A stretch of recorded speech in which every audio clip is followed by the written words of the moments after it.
రాష్ట్రంలో ఇప్పుడిప్పుడే సీఎం రేవంత్ రెడ్డి ఒక కీలక అప్డేట్ అయితే తీసుకొచ్చారనమాట. 5 పథకాలకు సంబంధించి ఒక గుడ్ న్యూస్ అయితే అందించారు. ప్రధానంగా మహాలక్ష్మి పథకం, అదేవిధంగా వంట గ్యాస్ 500 రూపాయలకు సంబంధించిన సిలిండర్, మరొకటి రేషన్ కార్డు ఉన్న వారందరికీ గుడ్ న్యూస్, ఏదైతే బస్సులో ప్రయాణించే వారికి మరొక గుడ్ న్యూస్ అయితే అందించారు. ఇక ఇందిరమ్మ ఇండ్లకు సంబంధించి కళ్యాణ లక్ష్మి పథకం, దాంతోపాటు తులం బంగారం పైన ఒక అప్డేట్ కూడా తీసుకొచ్చారు. గ్రామాలకు సంబంధించి సర్పంచులు వారికి కూడా ఒక అప్డేట్ అయితే తీసుకున్నారు. ఇవన్నీ సంబంధించి ఒకే వీడియోలో దాదాపు మనకైతే అందించడం జరుగుతుందండి గుడ్ న్యూస్. ఆ వివరాలు అనేది నేను చెప్తాను, వీడియోను పూర్తిగా చూడండి.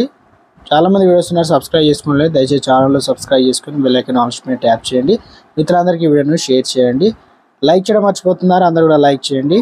తెలంగాణలో కాంగ్రెస్ ప్రభుత్వం కొత్తగా ఏర్పడింది. ఇప్పుడు కళ్యాణ లక్ష్మి పథకం గురించి డీటెయిల్స్ అయితే చూద్దామండి. ఇందులో మనకు షాదీ ముబారక్ కళ్యాణ లక్ష్మి పథకం లబ్ధిదారులు గతంలో 1,16 రూపాయలు ఇట్లా ఈ రకంగా ఇచ్చారు కదా. ఇప్పుడైతే 1,00,000తో పాటు తులం బంగారం కూడా ఇచ్చేందుకు ప్రణాళికలు రూపొందించాలని అధికారులు సీఎం రేవంత్ రెడ్డి ఆదేశించారు. ఇప్పుడు తెలంగాణలో లోక్సభ ఎన్నికలు ఉన్నాయి కాబట్టి దీనిపైన పూర్తి స్థాయిలో కసరత్తు చేసి అంచనాలు కూడా రూపొందించాలని ఒక గుడ్ న్యూస్ అయితే మొత్తానికి తులం బంగారం పైన సీఎం రేవంత్ రెడ్డి కదలికైతే వచ్చింది. ఇక ఇందిరమ్మ ఇండ్లకు సంబంధించి ఏదైతే సొంత జాగా ఉన్న వారికి 5 లక్షల రూపాయలు ఇస్తామని, ఇక ఇండ్లు లేని వారికి ఇండ్ల స్థలం ఇచ్చి ఇండ్లు కట్టుకోవడానికి డబ్బులు కూడా వారి ఖాతాలో వేస్తామని ప్రజాపాలనలో దరఖాస్తులు కూడా తీసుకోవడం జరిగిందనమాట. చాలామంది దరఖాస్తులు అయితే చేసుకున్నారు. ఒక కుటుంబంలో చూసుకున్నట్లయితే ఒక రేషన్ కార్డుకు ఒకరికే వర్తిస్తుంది. అయితే కొంతమంది కుటుంబం నుంచి వేరుపడి సపరేట్గా ఉంటున్నారు. కొంతమంది పట్టణాల నుంచి గ్రామాల్లోకి వెళ్ళడం, గ్రామాల నుంచి పట్టణాలకు వెళ్ళడం, ఈ రకంగా విడివిడిగా కావడంతో ఏదైతే ఇందిరమ్మ ఇండ్లకు సంబంధించి చాలామంది దరఖాస్తులు అయితే చేసుకున్నారు. వీరిని వడబోసే పనులు అయితే ఉన్నారు. అయితే దీనికి సంబంధించి ప్రభుత్వం ఏఐ సంబంధించి అంటే ఆర్టిఫిషియల్ ఇంటెలిజెన్స్ సంబంధించి ఒక ప్రత్యేక టెక్నాలజీని అయితే వాడుకుంటున్నారు. దీనివల్ల ఆధార్ కార్డుతో ఎంట్రీ చేయగానే ఒకరికి ఒక ఇంటి స్థలాన్ని ఇవ్వడానికి ప్రభుత్వం దాంతోపాటు ఇల్లు కట్టుకోవడానికి ఖాతాలో డబ్బులు అయితే వేయడానికి రూపొందిస్తుంది. ఆ డిజిటలైజేషన్ అయితే పూర్తి స్థాయిలో చేస్తుంది. కాబట్టి ఇక దాదాపు సుమారుగా రాష్ట్ర వ్యాప్తంగా 84 లక్షల మంది దరఖాస్తులు వచ్చినట్లయితే తెలుస్తుంది. వీటన్నిటిని చాలా వరకు అయితే 2-2, 3-3గా అప్లై కూడా చేసుకున్నారట. వాటిని అర్హులను నిజమైన వారిని ఎంపిక చేసేందుకు ప్రభుత్వం అయితే ఏర్పాటు చేస్తుంది. దీనిలో ప్రధానంగా కండిషన్ ఏం పెట్టారంటే వాటిని అప్లికేషన్ చేసుకున్న వాటిలో ఏదైతే ఆర్టిఫిషియల్ ఇంటెలిజెన్స్ ద్వారా ఆధార్ కార్డుతో కొట్టగానే ఎంట్రీ అవుతుంది ఒకరికి నిజమైన లబ్ధిదారులకు. దీన్ని బయటికి రూపొందించి వివరాలు డేటా వస్తుంది. అది గ్రామ స్థాయిలో గ్రామ సభ అనేది ఏర్పాటు చేసి ఎవరు అర్హులు ఏందనే దానికి సంబంధించి అధికారులు వచ్చి నిజమైన లబ్ధిదారులను ఎంపిక చేస్తారన్నమాట. దీనిపైన ప్రభుత్వం ప్రణాళికలు కూడా తయారు చేస్తామని అధికారులు కూడా తెలియజేశారు. ఇక ఆర్టీసీ బస్సులో ఫ్రీ ప్రయాణం జరుగుతుంది. చాలామంది దీన్ని వాడుకుంటున్నారు, కొంతమంది దీనిపైన విమర్శలు వస్తున్నాయి. అయితే ఈ తరుణంలో మేడారానికి సంబంధించి జాతర జరుగుతుంది.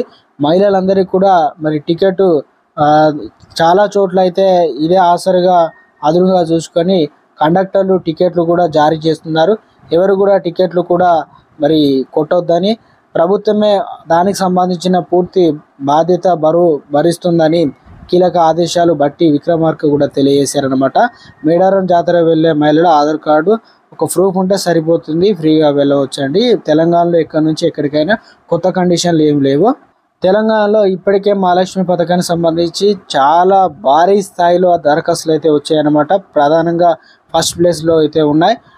తెలంగాణ సర్కారు 50 రోజుల్లో పూర్తి చేయాలని టార్గెట్ కూడా పెట్టింది. గతంలో ప్రభుత్వం కూడా దీన్ని 3 నెలల్లో దాదాపు 100 రోజుల్లో పూర్తి చేస్తామన్నారు. వచ్చిన ప్రభుత్వం ఏర్పడిన 2 రోజుల్లో దాదాపు 2 పథకాలు కూడా అమలు చేయడం జరిగింది, హామీలు. అందులో ఆరోగ్యశ్రీ పథకం సంబంధించి కావచ్చు, మహిళలకు ఏదైతే ఉచిత బస్ ప్రయాణాలకు అది కూడా అమలు చేశారు. ఇప్పుడు మనకు మహాలక్ష్మి పథకానికి సంబంధించి డీటెయిల్ చూసుకుంటే ఇప్పుడు చాలామందికి ఉన్న ప్రధాన సమస్య ఎప్పటి నుంచి అందిస్తారంటే ఈ ఫిబ్రవరిలోగా వీటిని అయితే ప్రభుత్వం అయితే ఇవ్వడానికి సిద్ధం చేస్తుందన్నమాట. ఇప్పటికే అప్లికేషన్లు ఎన్ని వచ్చాయి, ఎంత దానిపైన అమౌంట్ బడ్జెట్ పెట్టాలి, వివిధ శాఖలకు అధికారులు కూడా ఆదేశాలు అయితే వచ్చాయి. దీనిపైన పూర్తి స్థాయిలో కసరత్తు అయితే చేస్తున్నారన్నమాట. ప్రధానంగా మహాలక్ష్మి పథకాన్ని అమలు చేస్తే బాగుంటుందని అభిప్రాయం కూడా వస్తుంది. దాంతోపాటు ఇందులో మరి మహాలక్ష్మి పథకానికి సంబంధించి ఇంటింటికి ఒక సర్వే అయితే చేయనున్నారు. అందులో బ్యాంక్ అకౌంట్ సంబంధించి డీటెయిల్స్ ఈ ప్రభుత్వం ప్రజాపాలనలో మరి అడగలేదు కాబట్టి అప్పుడే తీసుకొని ఉన్నారట. దాంతోపాటు ఏదైనా మహాలక్ష్మి పథకంలో ఏమైనా పొరపాట్లు ఉంటే అప్పటికప్పుడే వాటిని రెక్టిఫై కూడా చేసి ఆ డేటాను కూడా సేకరిస్తారు. చాలామందికి మహాలక్ష్మి పథకం కావచ్చు, అన్ని పథకాలకు పొరపాట్లు ఉంటే ఫోన్ చేసి కూడా డేటా ఎంట్రీ ఆపరేటర్లు అయితే క్లియర్గా వారికి ఇన్ఫర్మేషన్ తీసుకొని ఎంట్రీ కూడా చేయడం జరిగింది. ఇక 500 రూపాయలు సంబంధించి ఎల్పిజి సిలిండర్ను కూడా ఫిబ్రవరిలో మరి ప్రభుత్వం పూర్తి స్థాయిలో వాటిని అయితే అమలు చేయడానికి సిద్ధమవుతున్నట్టు తెలుస్తుంది. దాంతోపాటు 200 యూనిట్లకు సంబంధించిన మరి ఏదైతే కరెంట్కి సంబంధించిందో దాన్ని అయితే పూర్తి స్థాయిలో అమలు చేయడానికి అమలుకు ప్రభుత్వం అయితే సిద్ధమవుతుంది తెలుస్తుంది. ఇంకొన్ని వారాలు ఆగితే పూర్తి స్థాయిలో వీటిపైన మనకు ఒక గుడ్ న్యూస్ అయితే వినబోతున్నట్లు అధికారుల నుంచి కూడా ఆదేశాలు అయితే మనకు క్లియర్గా ఒక అప్డేట్ కూడా అందిస్తున్నారు. ఎట్టి పరిస్థితుల్లోనూ ఈ హామీలు కూడా అమలు చేయాలని ప్రభుత్వం అయితే భావిస్తుంది. ఇక మరొక అప్డేట్ చూసుకున్నట్లయితే మనకు రేషన్ కార్డుకు సంబంధించి ఒక అప్లికేషన్ సంబంధించి అప్డేట్ అయితే వచ్చిందనమాట. మనకు రేషన్ కార్డు సంబంధించి 4 రోజుల్లో రేషన్ అయితే కట్ కాబోతుంది. అంటే ఈ నెల తీసుకున్నారు కానీ బోగస్ కార్డులను ఎరివేయడానికి ప్రభుత్వం కూడా ఈకేవైసీ అనే ప్రక్రియ గడువు అయితే సమర్పిస్తుంది అన్నమాట.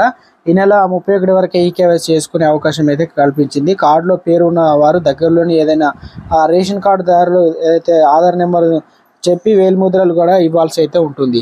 జనవరి 31లోగా ఈకేవైసీ కనుక పూర్తి చేసుకునే వారి ఆ పేరును అయితే తొలగిస్తారు కాబట్టి అధికారులు కూడా స్పష్టం చేశారు. సో ఇంకెవరైనా సరే ఉన్నట్లయితే రేషన్ కార్డు సంబంధించి ఆధార్ కార్డును తీసుకొని మరి వెళ్ళినట్లయితే మనకు పేరు కొట్టేయకుండా రేషన్ కార్డును కూడా కాపాడుకోవచ్చు అన్నమాట. గతంలో మళ్ళీ ఏదైతే రేషన్ కార్డు సంబంధించి ఈకేవైసీ చేసుకున్నారో వారి మళ్ళీ కూడా చేయనవసరం లేదు. ప్రభుత్వం కొత్త రేషన్ కార్డులు గత 9 సంవత్సరాల నుంచి బీఆర్ఎస్ ప్రభుత్వం ఇవ్వలేదని ప్రతిపక్షంలో ఉన్నప్పుడు కాంగ్రెస్ ఆరోపణలు చేసింది కాబట్టి ప్రజల నుంచి భారీ స్థాయి ప్రభుత్వం నుంచి ఎప్పటికప్పుడు ప్రభుత్వ పథకాలు ఏ చిన్న అప్డేట్ వచ్చినా వీడియో రూపంలో తెలియజేయడానికి నేను ప్రయత్నం చేస్తాను. అందరూ కూడా లైక్ చేయండి, ఛానల్ సబ్స్క్రైబ్ సపోర్ట్ చేయండి. Thanks for watching.